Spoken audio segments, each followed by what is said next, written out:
Internet, and welcome to episode 83 of Verbal Graffiti with your host, Brian Glass, aka the B-Man, the People's Degenerate. Donald Trump, once again, will be president. That's 2 out of 3 times. Second time it's happened in U.S. history. Ooh, Maui's showing his face again, that beautiful mug. A lot of slop on that. I got guest host once again. Maybe I can pull the curtain back just a little bit so it's not. All right. Everything's back in order. Apologies for that. Sometimes when you have a co-host, he'll just walk over everything and, make a way. All right. As we were saying, Donald Trump is in office, and a lot of people are overjoyed by this. And there is also a large segment of the U.S. population that are very confused, are very angry, are very just, they're in a mindset that, well, how are there people, how are there Americans that can vote for Donald Trump? And they can't get their head around this. And they're so upset that there are fellow citizens of theirs, some family, friends, coworkers, who would, churchgoers, that would vote for this human being, this caricature that is Donald Trump. I'm sorry, I do not know how to pronunciate all my words. And then to them, again, as we always hear at Verbal Graffiti, we advise not voting, but if you did vote and you're confused as to why someone would vote for someone like Donald Trump, here's how I rationalize it. I hear this so often, go, how could you vote for Donald Trump? Or, insert candidate's name. And to that, my response is, well, think of it this way. All right, we all have a coworker, maybe multiple coworkers that we despise. Because everything about he's overweight. He breathes heavily. He uses he reheats fish in the microwave in the lunchroom. He talks behind your back. He's a brown nose or whatever it may be, right? We all have a colleague that you don't get along with. How could someone be friends with that person? But you look at that coworker's ring finger, and there's a ring there, which means that somebody married that coworker that you despise. Like he's going home and sleeping with somebody.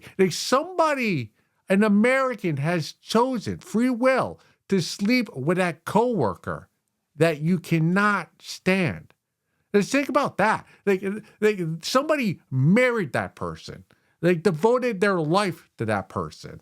And when you think about it in that way, like voting for somebody, like that's nothing. That's like a grain of salt. That's nothing. So maybe that will help you better just rationalize how somebody could vote for a candidate that you despise or don't like. Hopefully, if you're anti-Trump, hopefully the way I think about the way I just described it maybe that will soften the blow a little bit for you again, because we want joy from everybody. The liberals, the conservatives, the left, the right. There is this thing called the horseshoe theory that, the farther left and the farther right you are, you're actually closer together with your thoughts and your viewpoints and what you're fighting for. But again, I'm not going to talk about political theory here. This is a smut humor podcast. Let's get into the episode, huh? Yeah, let's get into something I found on Reddit. This comes from the subreddit, I'm not sure if I'm pronouncing this correctly, Vaginismus. PSA, your shitty boyfriend doesn't get a free pass. Vent. I am so sick of seeing so many people on here bring up that their boyfriend wants to sleep with other people or their boyfriend cheated on them and they considered forgiving them. Your boyfriend does not get a free pass. PIV, which I think means penis in vagina, is not necessary to live. This is a medical condition. Do not give him a pass because he whines about no penis in vagina. Dead bedrooms are a different discussion, and that's not what I'm referring to here. So many posts on here about a boyfriend cheating and asking if they should forgive him. Fuck no. He doesn't get a pass and doesn't consider opening the relationship because he cheated. He is a child. My boyfriend and I worked through this condition together. It was an emotional bond for the both of us. He never considered nor asked me about sleeping with someone else to get his fix. If your boyfriend asks for a pass, dump him. He's a shitty loser. Your boyfriend whines about no penis in vagina, PIV. Dump that baby. Rant over. I do not like your tone. Please do not speak to me in that manner ever again. When I read this post and I feel projection, right? You're projecting your anger that you have with your own non-functioning vagina in relationship with no PIV. You're projecting all of that frustration and that anger onto us. Well, sweetheart, I and the rest of us on Reddit and the internet and YouTube and podcasting world, we have nothing to do with your relationship. So do not talk to me in that tone or write to me in that tone ever again. You should be thankful that I'm even responding to your post right now on Verbal Graffiti. That's how angry I am with you. Now, there are, just because you and somebody else with vaginismus, I'm not sure if I'm pronouncing that correctly. Just because you and someone else have the same condition or health condition, that you two can go to like non-functioning vagina anonymous, which is similar to AA, Alcoholics Anonymous. But just because you two have the same condition and go to the same meetings that I just made up does not mean you're allies, that you see the world through the same prism. And that's why it's always, like, sometimes you'll see a protest. Let's say it's a woman's or LGBT or a black or a Latino, like not protest, but like a parade or an event. And it's just like, just because you're both the same race or gender or sexuality does not mean like you have the same viewpoints on life. Like you have that one thing. Now it may be a very major thing and a major aspect of your life. And I will agree that having a non-functioning vagina is a big aspect of your life. So, but just because two of you have that same condition does not mean everybody with that condition has to obey your rules in terms of how to go about having an intimate relationship. I'm going to try to be mature with this one. I'm going to try to come at this from a John's perspective. Somebody, let's hypothetically, right? Let's say I have crippling ED. What's that called? Erectile dysfunction. This is all hypothetical. Mr. Perfect, you all know he's got plenty of blood flow. I still get morning wood. I could get it hard for the fatty potato.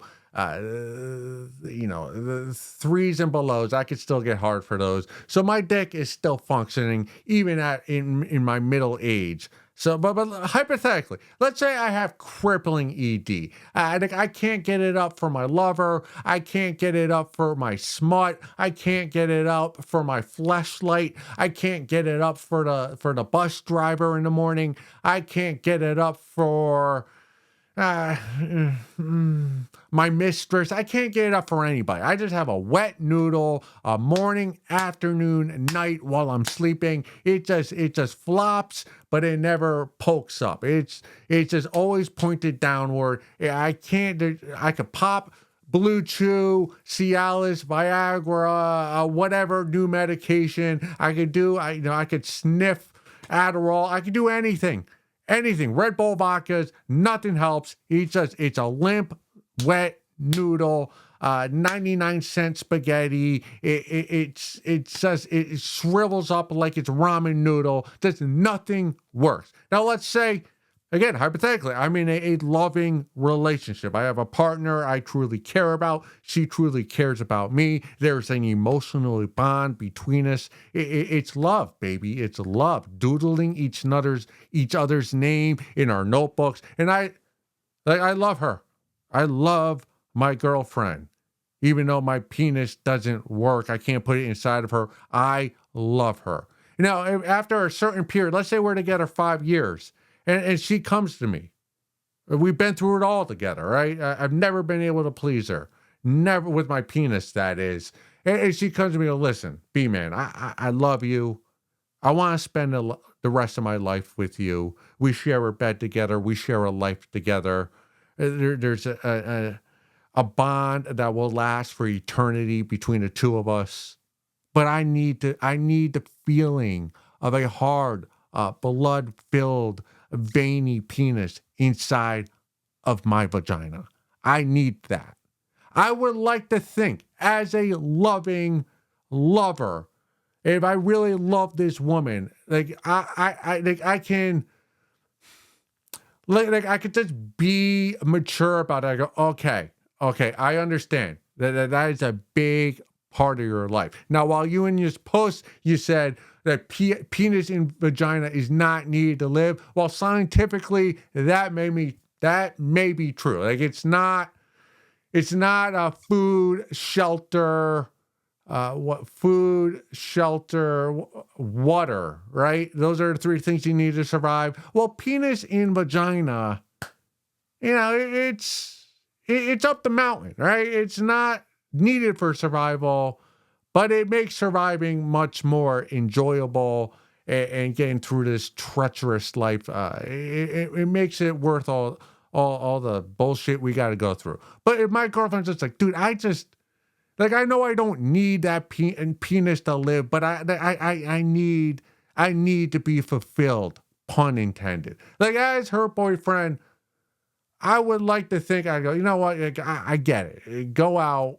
Let's go find you a guy with a nice sized penis, and he can fuck you, and you can get that physical. Because sometimes as a babe, like you just need to be fucked, and as a guy, sometimes you just need to fuck. That's just a human, an urge. So like I understand how my lady could have that urge again in this hypothetical situation where Mr. Perfect is a limp, just floundering, a ramen wet noodle. I would let my lady step out of pocket and get with the man with a functioning penis. Now, I think that's the mature way to look at this. Now, in your situation, like, no, as a girl, if you're a babe with vaginismus, whatever the fuck this is called, and you'd have a vagina that does not function, and you have a boyfriend, just saying no penis in vagina at all. There are not many men, and I know a lot of men, who would agree to spend the rest of their lives with their partner if there was no P and B involved. So I think, no, I know they're just throwing that out the table. That, hey, you cannot cheat on me. You cannot go find another woman. He's probably going to cheat on you if you have this condition where you have a non-functioning vagina. So my advice would be to be creative instead of having are risking your boyfriend or husband or lover or whoever, like step out of pocket and cheat on you. How about the two of you bring a functioning vagina into the equation, the loving equation. So why don't you go find yourself the lady of the night? Bring her to your bedroom, right? Let your man fuck that functioning vagina while looking in your eyes. So it's almost like he's fucking you mentally, but his dick gets the physical sensation of fucking. So you got to be creative when you have a non-functioning vagina. Just the way you're coming at us with this anger and these hard rules with no room for manipulation. I know that's just not going to work. It's not going to work, just like your vagina doesn't work. Like, you gotta be creative. You gotta be open-minded if this is a condition you have. Or you have a vaginismus, sorry for mispronouncing that, or if you have ED, the other end of the spectrum, if you're a guy with ED. Like, you gotta be willing to bring other people into the bedroom so that people can be fulfilled, pun intended, physically.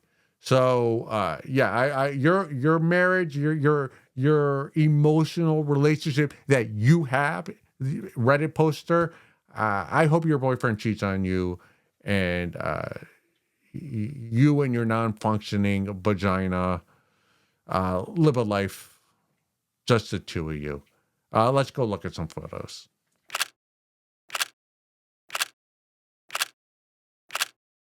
Well, Maui is getting very anxious. He's starting to play with my socks, tear them apart. He wants me to go outside with him, throw him the ball in the freezing cold. I'm going to try to make this segment quick yet prudent. We're going to get to the facts. We're going to get to the funny. We're going to get to the chuckles. I'm not going to try to record this 2 or 3 times to make it perfect. We're just going to make it perfect because that's what the B-Man is. I'm going to be perfect this segment. And it's just going to be full.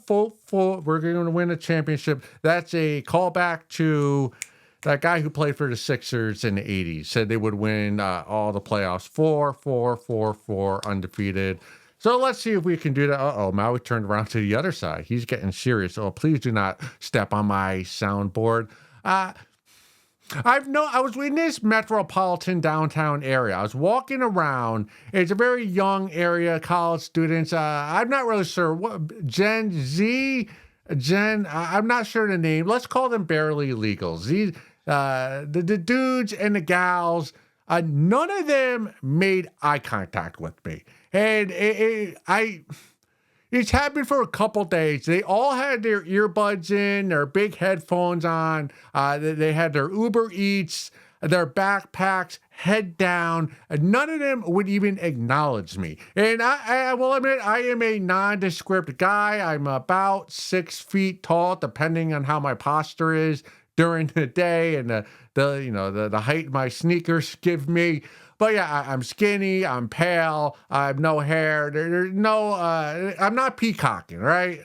But I'm down. So a lot of times I don't get looked at unless I have my video equipment. And when I lived in New York City, there was a point in my life where I worked in New York City for about 5 years.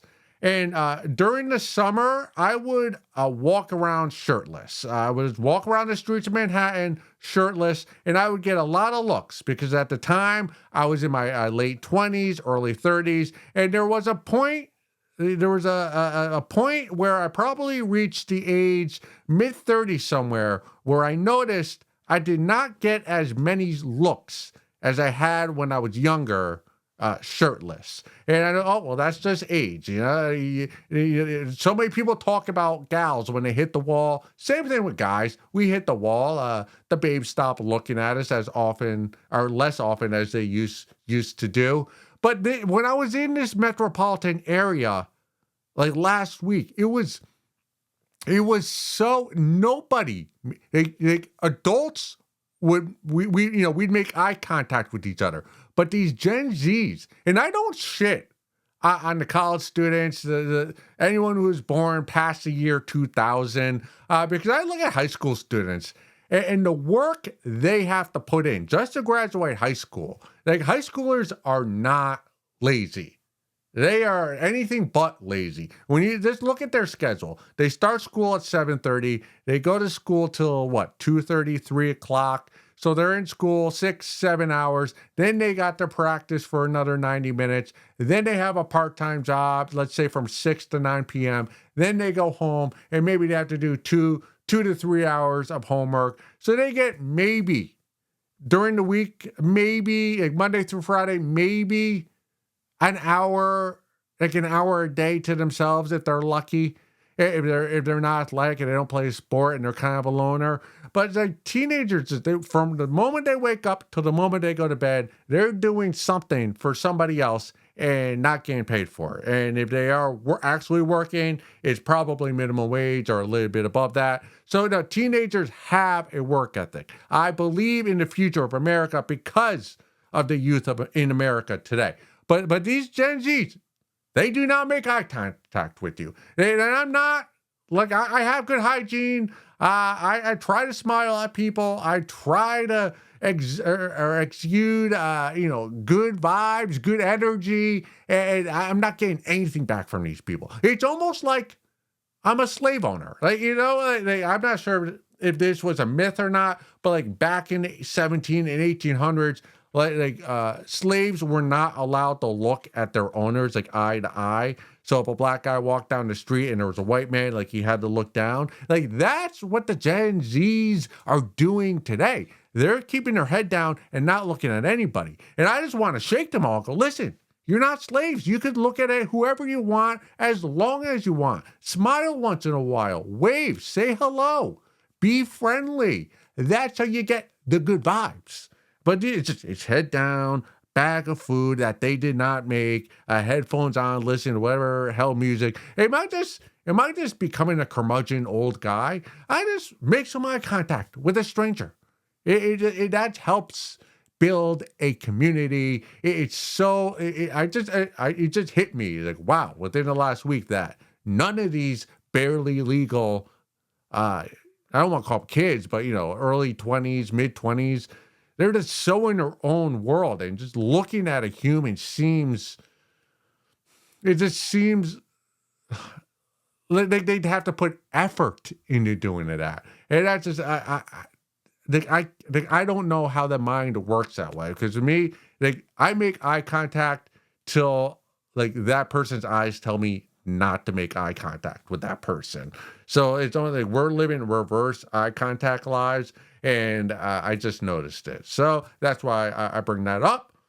Maui laid down again. He kind of ruined my curtain. So now you can see what the backdrop behind the curtain looks like. There's nothing there. It's just styrofoam. All right, let's get into this one. Found this one on the subreddit. Social Justice 101. Speaking of barely legal college students. I'm a young white person in college, and I do not feel white shame or guilt as far as I can tell. I work very hard to fix inequalities and am an activist. I am always trying to be actively anti-racist and am on the path to becoming an educator so I can help teach future generations to be anti-racist and to practice abolitionist teaching in the public school systems. I have been aware of white guilt and what it means for many years, and I have never been able to relate to it. I am aware that I have a voice and I should use it, but that I should not be punished for my whiteness. Instead, it is a tool I can use to make further progress for others who are minoritized more so than I. But now I am wondering, should I feel white guilt? Well, you are an excellent writer, so maybe education is the field you should get into, become an English teacher, a writing teacher. I too, I feel you. I don't have white guilt. I did not hear that term till I was probably in my mid-20s. I have never felt guilty for the color of my skin. I felt guilty for most of the actions most of the actions I do in life I feel guilty for. But the color of my skin is not one of them, or my being a guy. I don't feel guilty. The only guilt I feel in terms of my body is I call it able-bodied guilt. And when I see somebody who's disabled, when I see like a child in a wheelchair, or just a guy my age in a wheelchair, or someone with a severe mental disability, and they have walkers or canes, and their mobility's not there, what as normal. Like, I have a little guilt. I'm like, oh, why am I healthy? Like, why am I able to walk and run and hop while that person is in a wheelchair or a walker? Like that, like, I do get some guilt. Like, just is it the luck of the draw? Some people are healthy, able to walk. Some have to have a wheelchair.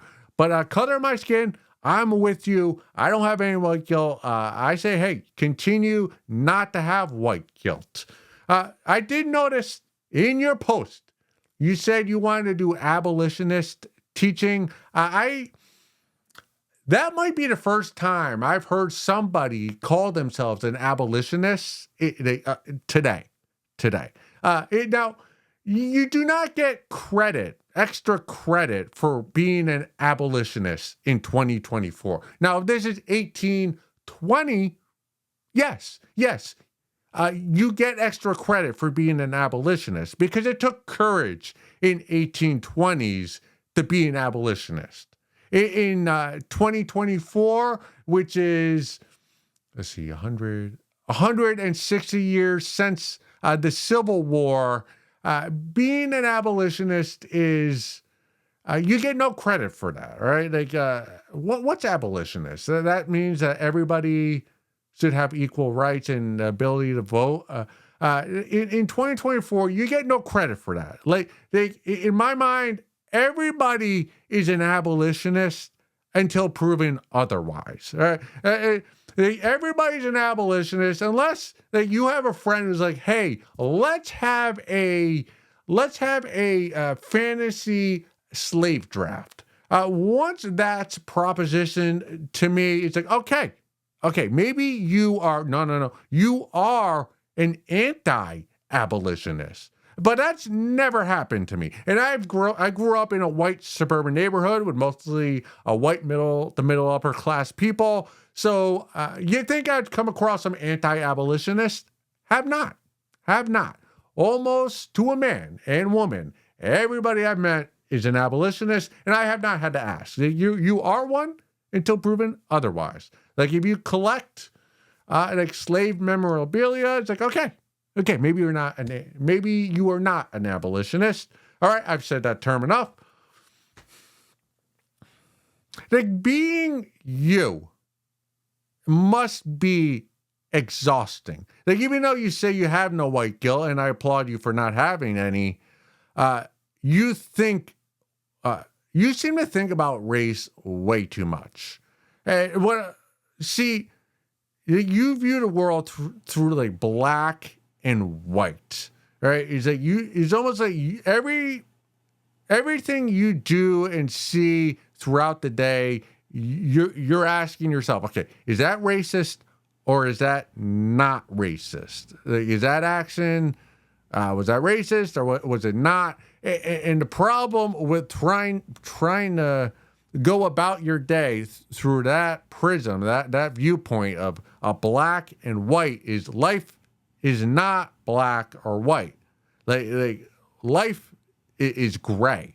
It's a things are not so easily defined as, in your terms, racist or not racist. There's a lot of gray area. So for you, it's almost like, when you tell somebody, hey, you have 50 breaths per minute, and you never think about breathing until somebody brings up the topic of breathing. So all you think about is race. Like, most people do not think about racism until it's just present in front of them.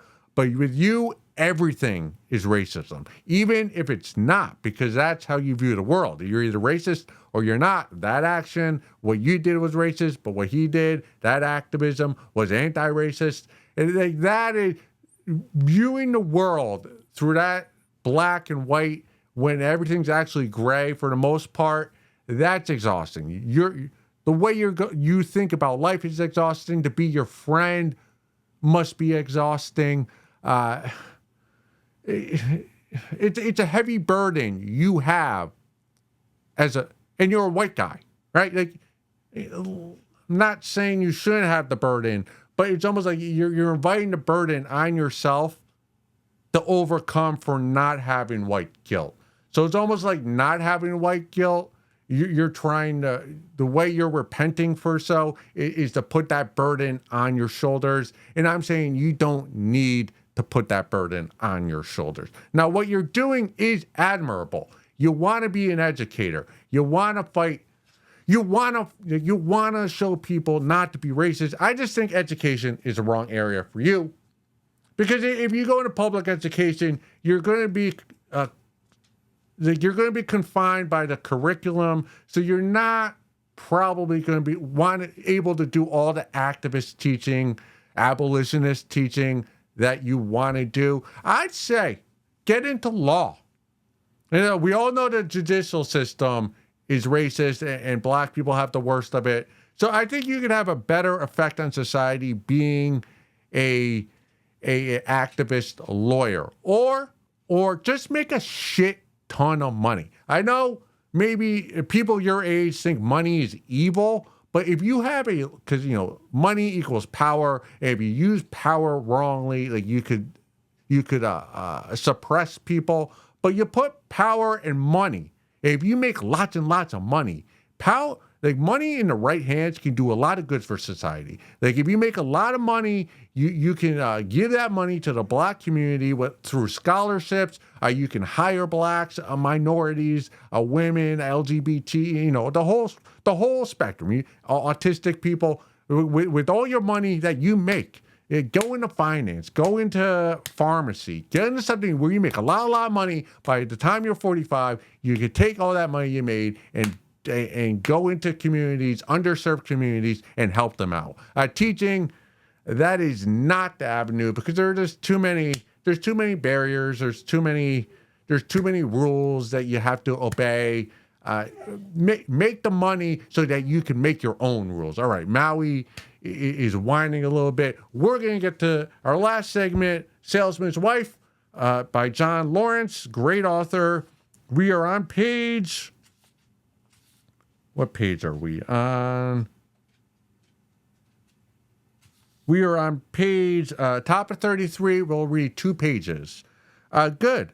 But why don't we have our first session now, and you can decide what you want to do afterwards, all right?